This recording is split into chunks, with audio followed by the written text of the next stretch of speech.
अंदाज नया, माध्यम नया, पॉलिटिक्स वाला, आओ राजनीति करें। नमस्कार, पॉलिटिक्स वाला पीएम टाइम में एक बार फिर आपका स्वागत है। इस समय देश की राजनीति में एक विदूषक को लेकर चर्चा जारी है। एक कॉमेडियन को लेकर सब लोग नहीं, मतलब कुछ राजनेता चिंता में हैं। लेकिन इन राजनेताओं के तमाम जो पोस्टर शहर में और इनके इलाकों में टंगे हैं, वे भी उनके इस रूप से शर्मिंदा होंगे। आप स्लोगन देखिए इन राजनेताओं के साथ लगे हुए, हिंदू हृदय सम्राट, शेर, बब्बर शेर, सबको निपटा देने वाले, ऐसे पोस्टर वाले एक विदूषक से घबरा गए। जी हाँ, महाराष्ट्र की राजनीति में इस समय कुणाल कामरा, जो एक कॉमेडियन है, सबसे ज्यादा चर्चा में है। चर्चा में इसलिए है कि उन्होंने एक सवाल उठा दिया, किसी नेता को गद्दार कह दिया, उनकी दाढ़ी पर सवाल उठा दिया, तो उनके ऊपर एफआईआर हो गई। क्या किसी तरह से व्यंग करना अपराध है? अगर व्यंग करना ऐसा ही अपराध होता तो इस देश में एक भी व्यंगकार नहीं बचता। व्यंग करना अपराध सिर्फ तालिबानियों के हिसाब से है। तालिबानी सत्ता में हंसाना और हंसना दोनों ही अपराध है। लेकिन क्या हिंदुस्तान भी अब इसी दौर में आ चुका है कि यहाँ पर हंसना और हंसाना मना है? यदि आप किसी को हंसाएंगे या किसी की थोड़ी बहुत चुटकी लेंगे तो आप पर एफआईआर हो जाएगी, आपको जेल भी जाना पड़ सकता है। कुणाल कामरा पर एफआईआर और उनके एक शो को लेकर, जिसको उन्होंने वीडियो बनाया जिसमें कहा जा रहा है कि महाराष्ट्र के उप मुख्यमंत्री एकनाथ शिंदे पर हमला किया है। हालांकि एकनाथ शिंदे का नाम उन्होंने पूरे वीडियो में फिर भी नहीं लिया, लेकिन चोर की दाढ़ी में तिनका जैसा शिंदे समर्थकों ने इसको लपक लिया कि कामरा ने हमारे साहेब एकनाथ शिंदे के बारे में ये कहा था। बस क्या था, शिव सैनिक टूट पड़े, कामरा के स्टूडियो को तोड़ फोड़ दिया, तहस नहस कर दिया।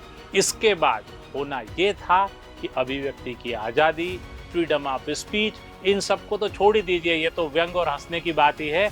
कम से कम व्यंग को सहने की क्षमता तो नेताओं में होनी ही चाहिए, वो भी दिखाई नहीं दी और कुणाल कामरा पर एफआईआर कर दी गई। इस एफआईआर के बाद क्या हश्र होगा ये तो बात की बात है, लेकिन इस तरह की उठापटक से निश्चित ही कॉमेडियन ने और मजे लिए। और उनको जब धमकी दी एक शिव सैनिक ने, जो वीडियो वायरल हो रहा है जिसकी पुष्टि नहीं कर सकते, लेकिन उसने जब कहा कि मैं हैदराबाद में हूँ, तो उस शिव सैनिक ने, जो एकनाथ शिंदे की शिवसेना ने, कहा है कि वहां तक कैसे आऊंगा। कुणाल कामरा बात करेगा। हाँ जगदीश शर्मा बोल रहा हूँ, सूचना साकम। क्या बोले थे तूने साहब के बारे में वीडियो डाला है? किधर रहता है तू? तमिलनाडु। तमिलनाडु? तेरी तमिलनाडु में आके मारेगा देखो। वही है कुणाल कामरा। हेलो, आजा तमिलनाडु आजा। किधर आने का? तमिलनाडु। तमिलनाडु में कैसा पूछेगा भाई? ये जोरदार बात है, लेकिन अगर इसी तरह से देखा जाए तो गद्दार शब्द को हटा दिया गया है संसदीय डिक्शनरी से भी। जब संसदीय डिक्शनरी से कई लोक भाषा के शब्द हटा दिए गए हैं, उसमें गद्दार भी है। अब आप देखिए कि कुणाल कामरा पर तो एफआईआर हो गई, लेकिन एफआईआर दर्ज नहीं की गई शिवसेना के उद्धव ठाकरे पर, उनके बेटे पर और तमाम उन शिव सैनिकों पर जो उद्धव ठाकरे के साथ हैं, जो रात दिन गद्दार गद्दार गद्दार कहते हैं एकनाथ शिंदे को। लेकिन चूंकि कॉमेडियन एक सॉफ्ट टारगेट होता है, इसलिए उसके ऊपर एफआईआर कर दी गई। अब हम बात करते हैं कि जिन बाला साहब ठाकरे के नाम पर असली शिवसेना का दावा करने वाले एकनाथ शिंदे सबसे ज्यादा मुखर रहते हैं और ठाकरे जी यानी बाला साहब ठाकरे का गुणगान करते हैं। अगर बाला साहब ठाकरे भी आज इस कृत्य को देखते एकनाथ शिंदे के शिव सैनिकों के, तो शायद वे शर्मिंदा हो जाते।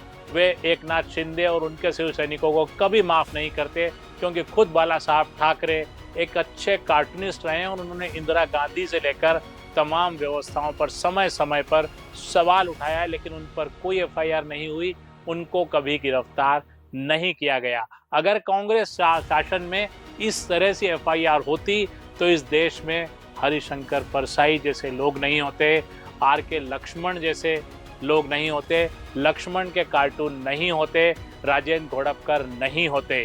ये सब लोग आज एक भी कार्टून नहीं बनाते, हमारा जीवन नीरस होता, रंगहीन होता। पर लगता है आज की राजनीति रंगहीन और नीरसता को ही पसंद करती है और सिर्फ कुछ रंग जो उनके मन पसंद है उनको ही पसंद करती है, बाकी जिंदगी के सारे रंगों से उन्हें कोई सरोकार नहीं है। इन सब के अलावा हम यदि देखते हैं तो ताश के पत्तों में भी 52 पत्ते खेलने के होते हैं, कुछ जोकर होते हैं, इसीलिए कि थोड़ा मनोरंजन हर खेल में, जीवन में अनिवार्य है। लेकिन राजनेता इतने असहिष्णु हो चुके हैं कि उन्हें अपनी स्वतंत्रता, अपनी इमेज की तो फिक्र है, लेकिन दूसरे के बारे में बिल्कुल भी बर्दाश्त नहीं करते। एकनाथ शिंदे सहित तमाम नेताओं से हमारा यही अनुरोध है कि थोड़ी सहिष्णुता लाइए साहब, नहीं तो मध्य प्रदेश में भी एक नेता हैं जो जनता को भिखारी कहने से नहीं चूकते, लेकिन उन पर एफआईआर नहीं होती। लेकिन एकनाथ शिंदे पर एक कॉमेडियन यदि गद्दार कह देता है, वो भी बिना नाम लिए, तो उस पर एफआईआर दर्ज हो जाती है। ये दो तरफा रवैया कब तक चलेगा? थोड़ा मुस्कुराइए, थोड़ा जीवन को आसानी से लीजिए। यदि ऐसी एफआईआर होनी थी तो कुमार विश्वास पर सबसे पहले एफआईआर होनी थी, जो छाती ठोक कर ये कहते हैं कि मैंने राहुल गांधी को पप्पू नाम दिया। क्या राहुल गांधी पप्पू हैं? पप्पू हैं तो उनको नाम देने का अधिकार किसने दिया? क्या कुमार विश्वास पर एफआईआर हुई? क्या उनके यहाँ किसी तरह की तोड़फोड़ हुई? हमने देखा है कि कुछ शो में सोनिया गांधी और मनमोहन सिंह के मीम्स बनते रहे हैं, उन पर लगातार हमले होते रहे हैं। सोनिया गांधी की भाषा को लेकर सवाल उठे हैं, ममता बनर्जी को लेकर सवाल उठे हैं, लालू पर लेकर सवाल उठे हैं, लेकिन फिर भी राजनीति आज से कुछ साल पहले तक थोड़ी सहिष्णु थी। अब न कोई मुस्कुराना चाहता है, न किसी को मुस्कुराते देखना चाहता है। आप तमाम नेताओं के चेहरे आज की राजनीति के देखेंगे तो वे भी एकदम भ्रुकुटी ताने चलते हैं कि कोई हंसेगा नहीं। आज के लिए इतना ही। आप इस शो के बारे में क्या प्रतिक्रिया रखते हैं, ये हमें जरूर बताएं। आपकी प्रतिक्रिया हमें हमारे मोबाइल नंबर 7000274400 पर बता सकते हैं। चैनल को लाइक और सब्सक्राइब करना न भूलें। मुस्कुराते रहिए, खुश रहिए, व्यस्त रहिए और मस्त रहिए।